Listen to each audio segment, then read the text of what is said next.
need you to play with an intensity that they are unwilling to match. Anybody touch the ball, they get knocked out today. This is where we take our respect. I'm getting got to know. Unstoppable.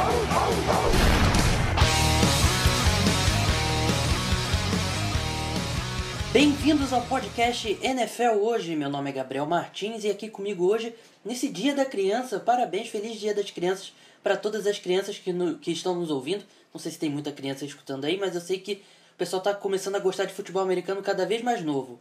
E aqui comigo hoje está o Marco Túlio Baiman. Tudo bem, Marco? Tudo jóia, Gabriel? Tudo certo com você aí?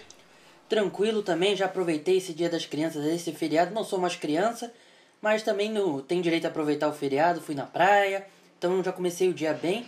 E que rodada, hein, Marco? A gente até brincou um pouco no último podcast de sexta-feira que a semana 4, os jogos no papel não eram tão bons assim, a gente ficou um pouco suspeito ali, achando que talvez a temporada não fosse ser tão boa, mas acabou que a gente teve jogos espetaculares. E nessa semana 5, a gente brincou no podcast de sexta-feira. Dessa vez temos vários jogos que no papel parecem ser bons. Será que vai ser ao contrário? Os jogos no papel são bons, mas em campo não são tão bons. Foi exatamente ao contrário, né? Só jogão essa rodada. Alguns jogos aí decididos na prorrogação com muita emoção, né? E a gente teve os jogos do primeiro horário, né? Principalmente foram muito bons, né? Seahawks e Bengals, Browns e Baltimore Ravens. E o Sunday Night Football, que muita gente torceu o nariz ali por ver o San Francisco 49ers, porque não está no momento tão bom, mas também correspondeu, foi um grande jogo. E não vamos enrolar muito mais não, vamos direto lá. Vamos começar pelo Sunday Night Football.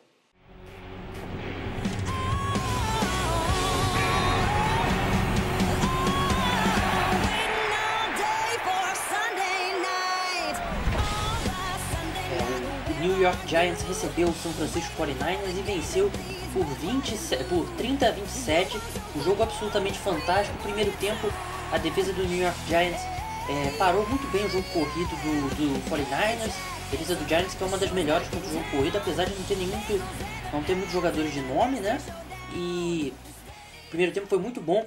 Mas parece que aquela última interceptação ali na última jogada do primeiro tempo acordou o 49ers, eles voltaram no segundo tempo muito bem. E, Marco, não sei se você teve a mesma leitura que eu, mas parece que a partir do momento que o 49ers conseguiu correr mais com a bola, tirou um pouco da pressão do Colin Kaepernick e ele até teve um bom segundo tempo, né? É exatamente isso. O Kaepernick só funciona mesmo quando o jogo corrido tá muito bem. E não adianta querer colocar ele no pocket para lançar as bolas, colocar pressão nele, que ele não vai conseguir jogar bem e funcionar direito esse ataque dos Niners. Ele que vem numa temporada aí bem ruim, né? A gente sabe que o pessoal chegou a começar a especular se ele poderia perder a titularidade. Claro que é difícil você perder a titularidade quando o seu reserva é o Blaine Gabbert, né? É exatamente isso daí. E mesmo com toda essa pressão para ele ser reserva, ele conseguiu o melhor jogo da temporada dele, né? Que o rating acima de 100, com 2 touchdowns e 262 jardas. É verdade, aí o primeiro jogo dele não foi tão ruim, né? Mas também não foi nada espetacular. Mas esse jogo, o segundo tempo dele foi muito bom. Ele conseguiu levar o 49ers aí ao touchdown da virada, né? No final do jogo. Mas aí o New York Giants voltou ali no último minuto, conseguiu um touchdown espetacular com o Larry Donnell. E foi interessante também que o Giants ele marchou boa parte desse último drive, né? Sem o Odell Beckham e sem o Ruben Randle, né? Então o Shane Vereen fez uma boa jogada ali no screen pass. Mas o Giants estava com um corpo de recebedor completamente aí dizimado. O Odell Beckham voltou na penúltima jogada, se eu não me engano. E completamente ali, dava pra ver que ele estava no sacrifício. Mas ele conseguiu ali forçar como é que fala? Interferência? Interferência, isso. Interferência que colocou o Giants ali na linha, mais ou menos linha de 1 jarda. E o passe do Eli Manning pro Larry Donnell. O Larry Donnell que fez uma grande recepção ali naquele lance, né, Marco? O Eli usou muito bem o Vereen ali quando o Beckham saiu. E o Vereen lembrando os bons tempos de Patriots, né? Quando ele recebia muitos passes, apesar de ser running back. E não correu bem com a bola, mas ele apareceu no momento crucial do jogo ali para desafogar esse jogo dos Giants aí. Os Giants não tem produzido tanto no jogo corrido não quanto se esperava, porque esse ataque do corrido dos Giants já vem com problemas há alguns anos aí, mas continua não funcionando muito bem. Mas o Eli Manning pelos números, teve uma partida espetacular, passou aí, se não me engano, para 3 touchdowns, passou de 400 jardas. E os Giants aí, mal ou bem, né? Claro que você espera que um time vá vencer o 49ers com mais facilidade, mas conseguiu a vitória e está liderando a NFC Leste. Tá ali um jogo na frente do Eagles e dos Cowboys, e acho que dos Redskins também, se não me engano. Dos Redskins também. Então acho que tá 3-2 o Giants, e o resto da divisão, se eu não me engano, tá 2-3. Enfim, tá um bom equilíbrio. Bom equilíbrio não, porque acho que tá equilibrado um pouco por baixo a NFC Leste, mas os Giants vão ter um jogo importantíssimo, né, contra os Eagles que venceram, a gente vai falar mais pra frente.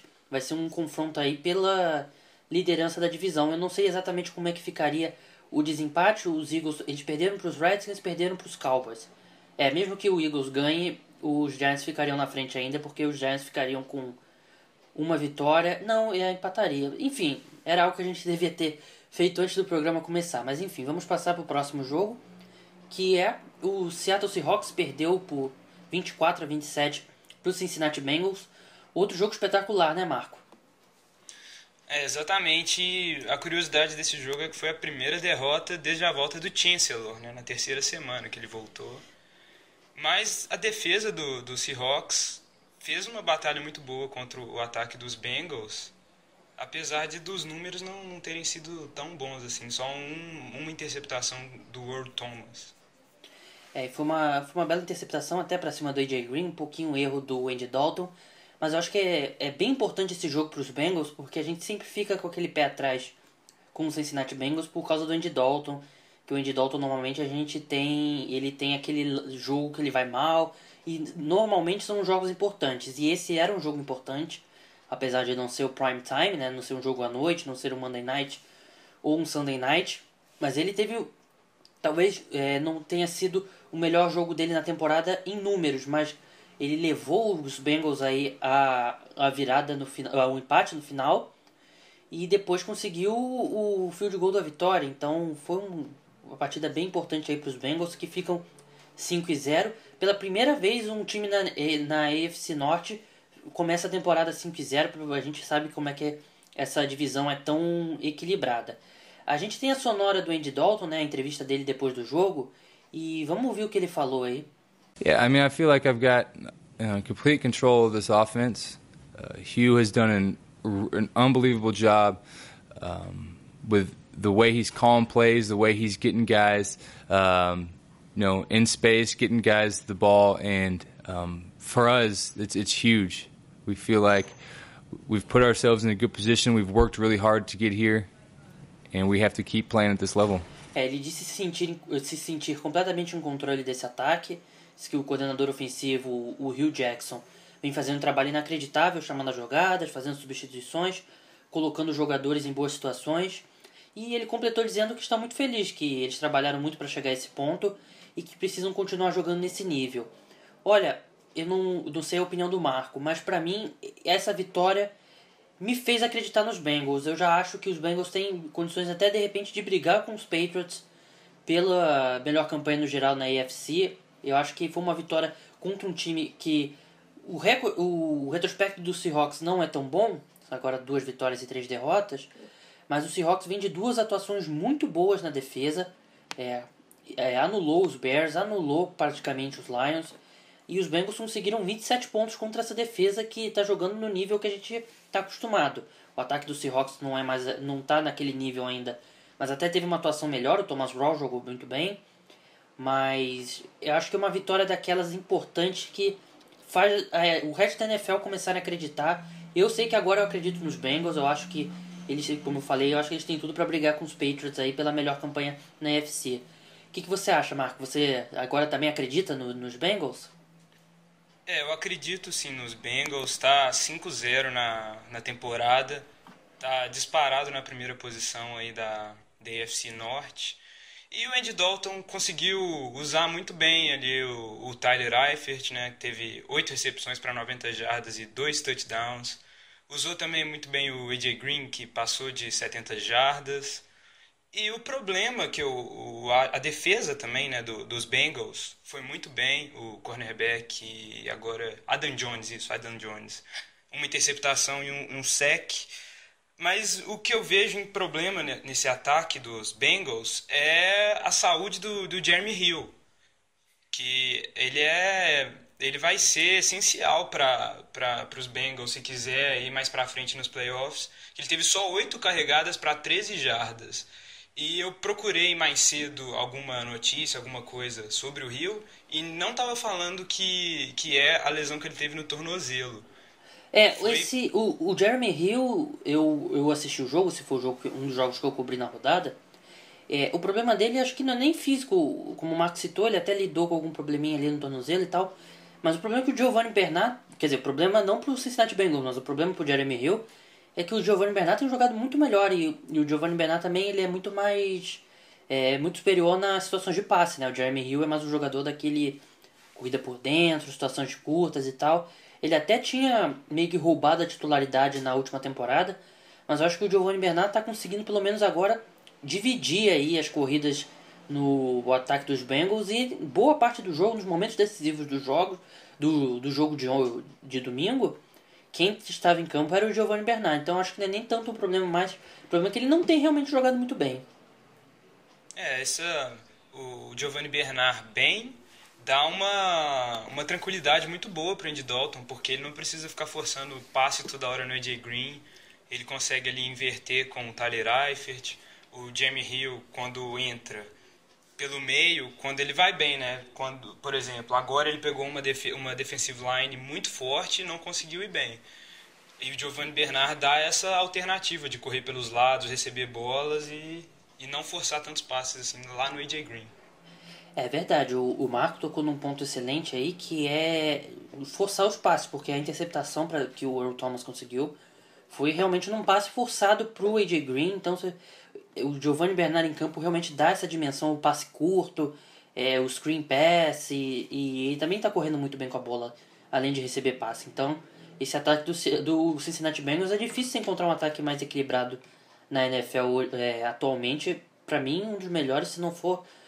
Claro que tem o New England Patriots e o Green Bay Packers, que a gente vai falar mais pra frente, mas o Cincinnati Bengals pra mim tá nesse mesmo patamar ali, junto com o Cardinals também, com o Pittsburgh Steelers. Então a gente tem vários ataques. Até uma coisa que eu tava reparando, que eu tava analisando assim a classificação e tal, a NFL tá com times muito fortes em cima e times muito ruins embaixo, né? Não tá tendo tanto aquele equilíbrio como teve nas últimas temporadas, né? Tem bastante times excelentes aí, você vê que tem vários times aí invictos e com uma vitória, ou com uma derrota apenas, e tem muitos times ruins, o 49ers, Lions, o Bears venceu, mas é um time péssimo, Chiefs, Miami Dolphins, então tá meio desequilibrada a NFL nesse momento, né, Marco? Exatamente, o próprio Baltimore Ravens, que tá numa fase horrível, que a gente vai falar um pouco mais pra frente, mas eu acho que isso é natural, né? O NFL vive de ciclo e daqui pra frente a tendência é fortalecer cada vez mais esses times que estão em baixa. O Marco acho que citou a palavra perfeita, que é ciclo, né? A NFL vive muito disso mesmo. Acho que o único time que tem sido imune a esse ciclo é o New England Patriots aí nos últimos anos. Enfim, como o Marco falou, vamos passar agora para outro grande jogo da rodada, a temporada também. O Cleveland Browns venceu por 33-30 o Baltimore Ravens. A gente tem a entrevista do Josh McCown. Vamos ouvir o que ele falou. It's huge for us to be able to lean on that. You know, I've been places where the game may dictate that. The game may dictate that you run the ball, but you can't run it. The game may dictate that you pass it, but you can't pass it. You can't hold up in protection. And so I'm proud of our group because we can do those things, and that's a credit to Flip and the coaches for putting that together. Ele disse que é muito importante que os Browns consigam vencer, mesmo sem conseguir correr bem com a bola. E ele falou que ele já esteve em lugares que o jogo ditava que você precisava correr com a bola e você acabava não conseguindo. E às vezes precisava passar a bola e também não conseguia, tinha problemas na proteção. Então ele disse que está orgulhoso pelo menos do fato do time estar conseguindo vencer dessa maneira e elogiou a comissão técnica pelo plano de jogo. A verdade é que o Cleveland Browns não está conseguindo nem parar a corrida, nem correr com a bola, né, Marco? Exatamente, a defesa não tá tão bem. Nenhum turnover nesse jogo, nem pro Ravens, nem para os Browns. E você falou aí do jogo corrido, o Crowell conseguiu um touchdown, mas foi uma jogada isolada, né? E uma coisa que eu olharia mais de perto essa defesa, esse ataque dos Browns é o Bernard, né? Que ressuscitaram ele lá em Cleveland, segundo jogo seguido com mais de 100 jardas. E ele fez uma recepção espetacular, né? Com os pés. A bola ficou meio que presa nas pernas dele, ele conseguiu pegar com os pés. O Gary Bernard, que eu já estive com ele quando ele veio ao Brasil pro American Football Without Barriers, né? Aquele evento, não sei se você lembra, Marco, que talvez o nosso ouvinte talvez se lembre que no ano passado vieram alguns jogadores, até jogadores do Seahawks. Vieram o Marshawn Lynch, o Golden Tate, na época era jogador do Seahawks. O Sidney Rice também na época era jogador do Seahawks, estava machucado. Mas vieram outros nomes também, DeAngelo Williams, que é um grupo de American Football Without Barriers, é uma organização que eles não têm ligação com a NFL e o objetivo deles é espalhar o futebol americano pelo mundo, né? Então eles já foram na Turquia, na China, e no ano passado eles vieram ao Brasil e foi logo após o Super Bowl do Seahawks. E o Gary Bernard, teve alguns jogadores dos Browns, né? Eu lembro que eu entrevistei o Alex Mack, e também tinha Barkevius Mingo, né? Que eu nem sei, na verdade, se ainda tá nos Browns, mas o Gary Bernard estava lá e eu estive com ele, um cara super tranquilo, educado. Eu vi ele trabalhando com o pessoal lá, principalmente com os recebedores, e é legal ver que ele se recuperou aí, o cara que se preocupa tanto em divulgar o futebol americano, veio pro Brasil para divulgar o futebol americano e agora tá voltando aí como o Marco falou, meio que desenterraram ele, que ele tava meio escondido nos Browns, né, Marco? Só nesses 5 primeiros jogos dessa temporada ele já tem mais jardas que nas temporadas de 2013 e 2014, né? Então vem fazendo um trabalho muito bom aí. E pelo lado dos Ravens, problema pra mim são as lesões, não tem jeito. O Steve Smith, se eu não me engano, ele não jogou, né? Eu sei que ele era dúvida até o final da semana, assim, mas ele... só o Steve Smith mesmo pra criar alguma possibilidade dele jogar, porque eu acho que ele estava com 4 costelas fraturadas, então uma lesão bem séria aí, mas ele conseguiu... ele é o Steve Smith, ele consegue jogar quando ninguém acha que é possível, mas se eu não me engano ele não jogou, mas se jogou não fez nada de muito espetacular. Enfim, vamos passar para o próximo jogo, outro jogaço. O Atlanta Falcons venceu o Washington Redskins por 25-19. A gente tem a entrevista do Dan Quinn, né, o novo head coach do Atlanta Falcons. Vamos ouvir aí o que ele disse. Well, I think there's some positives that you can come out of it when you go through the tough time and you push yourself to a new threshold. When it happens, you've been through it and you know you're ready to battle for it again. Fortunately for us, we've been through a couple, but when you're in that locker room and you're exhausted and knowing that you pushed yourself to a new spot to go fight, I think you do gain something from that. Hopefully we won't have to go through that experience every week, but there is plenty of stuff to be gained from that for sure. Ele disse que tem um lado positivo quando você passa por um jogo complicado e você se esforça ao máximo para vencê-lo, porque quando acontecer novamente você já passou por essa situação e sabe que pode vencer. Ele falou que é uma sensação positiva quando você está no vestiário exausto, sabendo que você se esforçou muito, e espera que não tenha que passar novamente por isso, mas diz que certamente o time evoluiu com essa vitória aí difícil para cima dos Redskins. Os Redskins que têm surpreendido, né? Têm feito jogos duros, tirando a derrota para os Giants, mas tem feito jogos duros aí. Esse time vem surpreendendo, apesar de ser muito prejudicado pelos turnovers do Kirk Cousins, né, Marco? Exatamente, o Kirk Cousins que lançou 2 interceptações e 219 jardas, mas o que destacou mesmo nos Redskins foi a defesa dos Redskins, que só o nose tackle Chris Becker Conseguiu 2 fumbles e um sack. É uma grande partida aí mesmo, teve algumas interceptações importantes. Mas o que eu destacaria pelo lado dos Falcons, já que o Marco já falou do Redskins, eu achei que o Matt Ryan não teve um jogo bom, ele parecia indeciso algumas horas ali. O Julio Jones não parecia 100%, ele era dúvida até domingo de manhã. Ele não parecia estar 100%. O Julio Jones, que ele é um jogador espetacular, talvez o melhor recebedor da NFL para mim.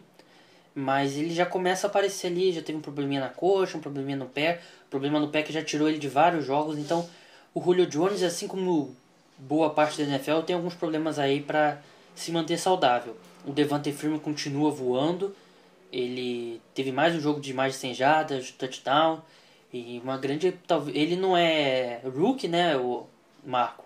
Mas se o prêmio tivesse um prêmio de revelação na NFL, né, que nem no futebol, que não precisa ser necessariamente o primeiro ano dele, ele com certeza seria o favorito, né?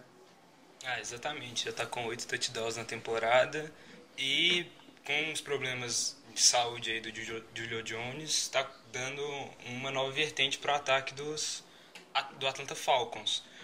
E só uma curiosidade desse jogo, o Freeman, não, na verdade, o TD do Julio Jones foi de recuperação de fumble, não foi nem de bola recebida por ele. É verdade, eu vi esse lance depois e vi que o Julio Jones estava bem atento ao jogo, cara que mesmo que não estava envolvido na jogada, ele foi lá e recuperou o fumble. Bem, a gente falou aí dos principais jogos da rodada, né, os jogos mais emocionantes. Agora passando agora por essa segunda etapa, eu vou falar de um jogo, o Marco vai falar do outro aí, os jogos que a gente cobriu. Começar falando pelo Denver Broncos, né, venceu por 16-10 o Oakland Raiders. Antes de falar qualquer coisa, eu só queria tocar essa entrevista do Charles Woodson durante a semana. Será que ele teve um pouco aí de premonição? He's eluded me for 18 years, and it'd be great, it'd be even better, if we can come out with the victory, but man, it'd be great to get my hands on one of Peyton's balls. Ele falou que ele já está há 18 anos na liga, né? Ele foi draftado em 1998, foi draftado no mesmo draft que o Peyton Manning. Na verdade, o Charles Woodson até venceu o Peyton Manning no Heisman Trophy, né? Que é o prêmio de melhor jogador do futebol americano universitário em 97, depois em 98 o Peyton Manning foi draftado pelo Indianapolis Colts com a primeira escolha, o Charles Woodson foi pro Oakland Raiders com a quarta escolha, se eu não me engano, e mesmo jogando 18 anos juntos na mesma liga, não juntos, né, na NFL, o Charles Woodson nunca havia interceptado o Peyton Manning, e ele falou na entrevista, né, que você ouviu agora, ele falou que ele queria muito uma interceptação para cima do Peyton Manning antes de se aposentar, e ele conseguiu 2. Ele teve um jogo muito bom. As 2 interceptações, principalmente a segunda, foi muito bonita. O Peyton Manning teve uma péssima partida aí de novo. E o Denver Broncos vai ganhando apesar do Peyton Manning, né? Que é até engraçado a gente pensar. A gente que começou a acompanhar a NFL aí nos anos 2000, né? Tá sempre acostumando com o Peyton Manning disputando o prêmio de MVP. Sempre um dos melhores jogadores da NFL, se não o melhor. E ele vem segurando esse ataque do Denver Broncos. Claro que o jogo terrestre também não funcionar atrapalha muito ele, né? Mas ele vem jogando mal, então... Mas mesmo assim, com essa defesa espetacular do Denver Broncos, o time vem conseguindo vencer. Mas eu achei muito legal isso do Charles Woodson, né? Que falou que queria interceptar o Peyton Manning e cumpriu com 2 interceptações. O Charles Woodson, que talvez seja o último ano dele na NFL, ele é um cara que com certeza vai pro Hall da Fama, não tenha dúvidas. Ele jogou uma parte da carreira como cornerback, né, e já uns 3, 4 anos atrás ele virou safety, né, ainda no Green Bay Packers, e voltou para encerrar a carreira no Oakland Raiders. Jogador espetacular e legal mais essa marca. Mas ele também, com as 2 interceptações, ele se igualou ao Ed Reed, né, como na lista lá dos jogadores com mais interceptações na história da NFL. Ele que sempre foi que a gente chama de ball hawk, né, o Charles Woodson. Marco, New Orleans Saints 17, Philadelphia Eagles 39.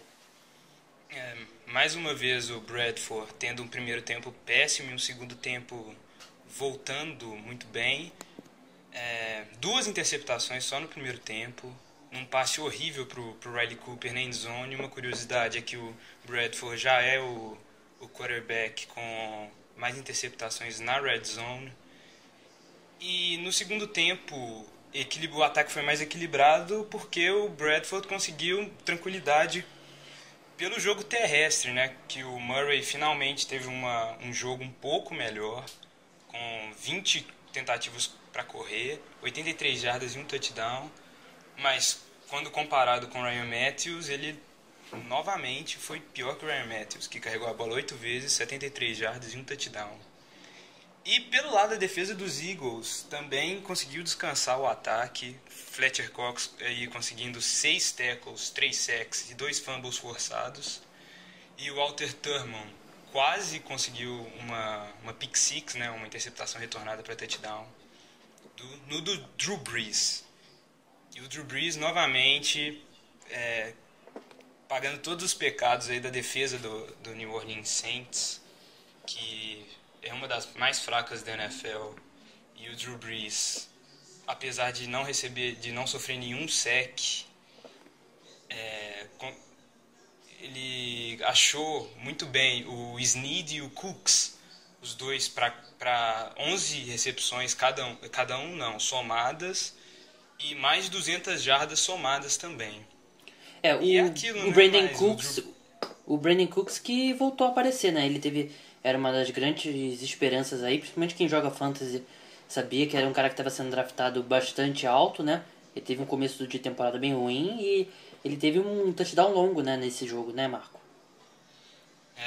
E é a primeira vez que ele faz o touchdown depois do último dele, que foi na semana 2 da temporada passada. Foi um touchdown de 46 jardas, se eu não me engano. Mas agora a situação de Filadélfia na NFC Leste fica mais embolada, né? Todo mundo com 2-3, menos o Giants liderando 3-2. E os Saints com 1 vitória e 4 derrotas na NFC Sul. Com o Atlanta disparado. Disparado não, na verdade ele está empatado com Carolina. Carolina descansa agora. Ficou 5-0 Atlanta e 4-0 Carolina. O New Orleans Saints acabou a temporada já. É um péssimo time, um dos piores da NFL. E chamou atenção aí durante o fim de semana que parece que já tem time de olho no Sean Payton, né? Entre eles o Indianapolis Colts e o Miami Dolphins. O Miami Dolphins que já está sem técnico, né? Então seria um destino aí lógico. E o Indianapolis Colts que acho muito difícil permanecer o Chuck Pagano, mas aí parece que o New Orleans Saints já está pronto para começar do zero na próxima temporada. Bem, vamos avançar aí pra gente não estourar muito nosso tempo e a paciência dos nossos ouvintes. Mas vamos falar agora do New England Patriots, que venceu o Dallas Cowboys em Dallas por 36. Os Cowboys começaram fazendo um bom trabalho pressionando o Tom Brady, mas a partir do segundo quarto só deu Patriots, né? O Brandon Whedon só conseguia completar passes no meio e é uma tônica dele na carreira.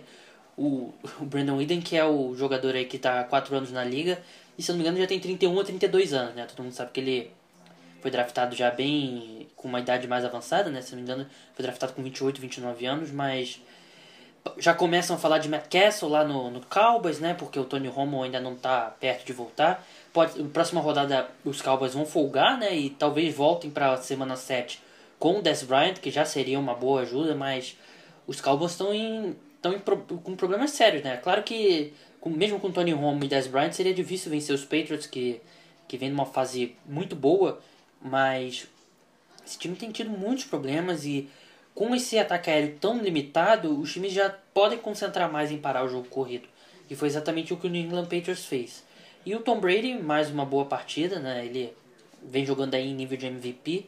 O Rob Gronkowski teve uma partida talvez ali até um pouco mais calma para os seus padrões, né? O Dion Lewis, que continua mostrando aí que ser uma das melhores contratações aí da NFL, né? Ele foi assinado aí como free agent, né? Tava fora da liga.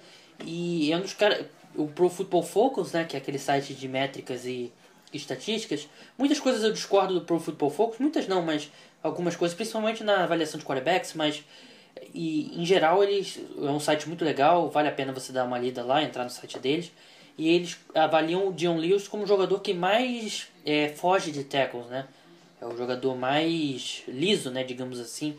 Então, e ele fez um touchdown lindo contra os Cowboys, aí ele fugiu de vários tackles no passe curto, transformou um passe curto em touchdown. E os Patriots continuam aí invictos e vai ter um jogo importante na próxima rodada. Era um jogo que todo mundo queria ver, continua todo mundo querendo ver, né? Patriots e Indianapolis Colts. Mas com essa situação dos Colts é difícil ver esse jogo ser minimamente competitivo. Os Colts vão ter que melhorar bastante. Marco, um dos jogos que parecia ser um dos mais chatos da rodada, que acabaram de ser um dos melhores, né? Jacksonville Jaguars perdeu por 31-38 pro Tampa Bay Buccaneers.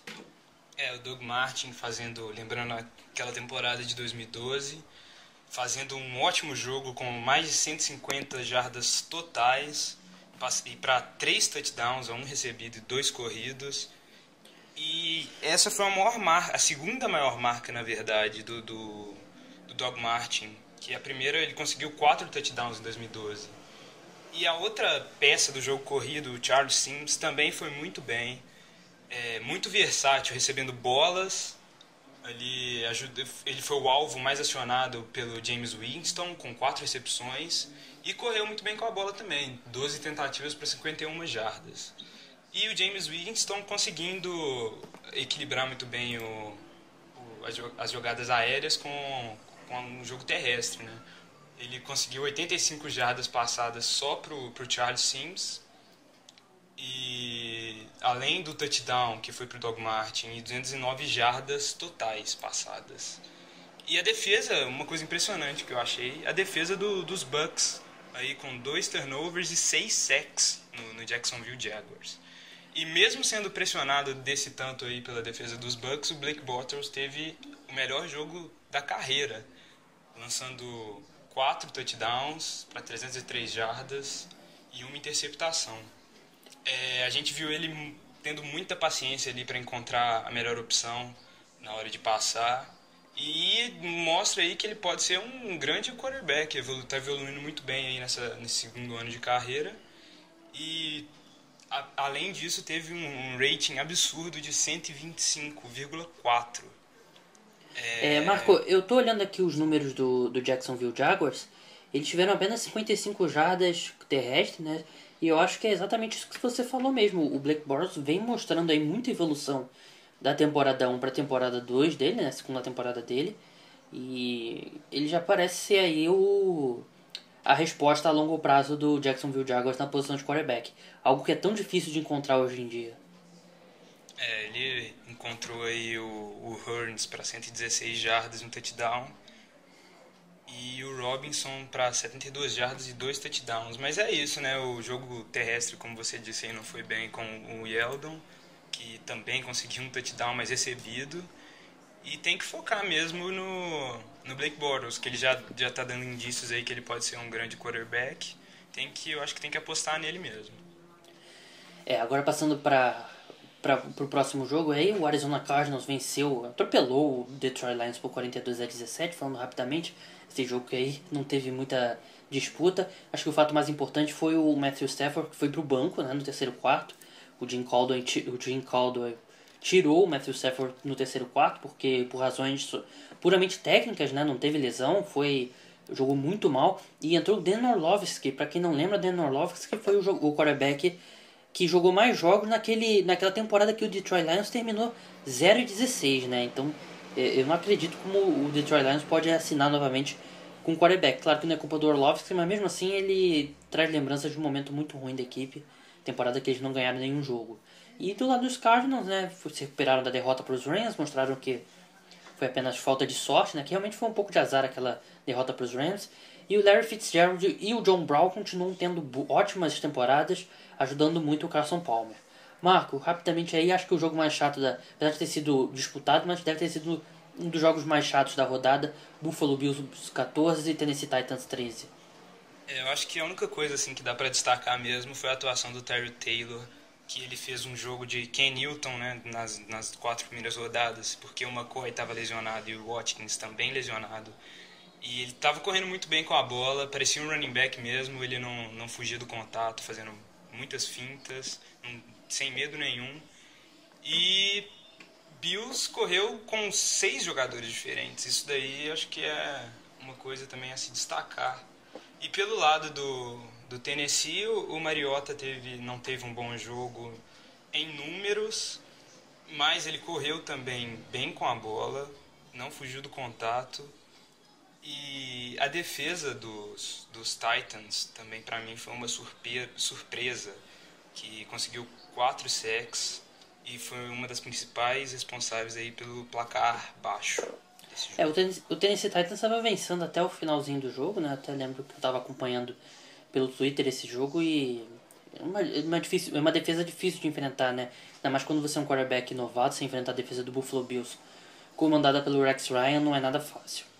Bem, passando para o próximo jogo, outro jogo aí que o pessoal achou que a gente não tinha muita dúvida que o Green Bay Packers ia atropelar, mas não atropelou, né? Venceu por 24-10, o St. Louis Rams teve até uma boa partida, conseguiu a primeira interceptação do Aaron Rodgers no Lambeau Field desde dezembro de 2012. A primeira interceptação não foi culpa do Aaron Rodgers, né? A bola desviou na linha de scrimmage e o jogador conseguiu a interceptação. A segunda foi, mas também foi uma jogada muito boa do defensive back dos Rams.